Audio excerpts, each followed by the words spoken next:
नमस्कार. मी डॉक्टर रीना आपल्या सगळ्यांचं परत एकदा मनःपूर्वक स्वागत करते. तर आजचा विषय आहे मानसिक आधार. आज गायत्रीच्या कॉलेजचं स्नेहसंमेलन होऊन 2 महिने झाले. तरीही तिच्या मनातून त्या आठवणी काही जात नव्हत्या. तिचं मन त्याच ठिकाणी घुटमळत होतं. त्यातल्या त्यात 2-3 दिवसांपासून तिला बरं काही वाटत नव्हतं. एके रात्री ती तापाने फणफणली आणि तिला सरळ हॉस्पिटलमध्ये ॲडमिट करावं लागलं. दोन्ही मुलं घरी तिच्या सासू-सासऱ्यांजवळ होती आणि नवरा त्याच्या कामात व्यस्त. तो रात्री त्याची कामं आटपून यायचा. पण दिवसभर ही आपली एकटीच असायची. बरं आधार वाटावा अशी एखादी मैत्रीणही जवळ नव्हती. मग तेच संमेलनाचे फोटो बघायचे आणि आठवणीत रमायचं. 2-3 दिवसांनी तिच्या आजाराचं निदान झालं आणि तिला डेंग्यू झाल्याचं कळलं. त्याच दरम्यान तिच्या जवळच्या मैत्रिणींनी तिला एक व्हिडिओ पाठवला.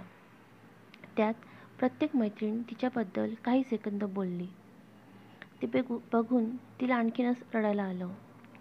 काही दिवसांनी तिच्या तब्येतीत सुधारणा व्हायला लागली आणि सुट्टी मिळून ती घरी परत आली. विचारपूस करायला तिच्या एका मैत्रिणीचा फोन आला.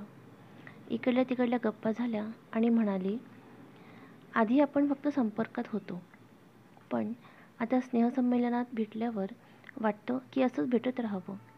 2 दिवस आपण खूप छान क्षण एकत्र घालवलेत. हसलो, रडलो, खूप मज्जा केली. आयुष्याच्या रहाटगाड्यातून निघून परत एकदा कॉलेजचे ते दिवस अक्षरशः जगलो असं म्हणत आणि आता आपण प्रत्येक वर्षी भेटायचं असं प्रॉमिस घेऊन दोघींनी फोन ठेवला. हॉस्पिटलमध्ये मित्रमैत्रिणींचे फोटो आणि व्हिडिओ बघून तिला मानसिक आधार मिळाला.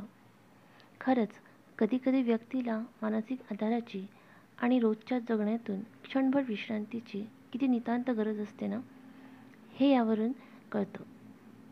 तुम्हीही तुमच्या अशा आठवणी नक्की सांगा. परत भेटूया एका नवीन लेखासोबत. नमस्कार.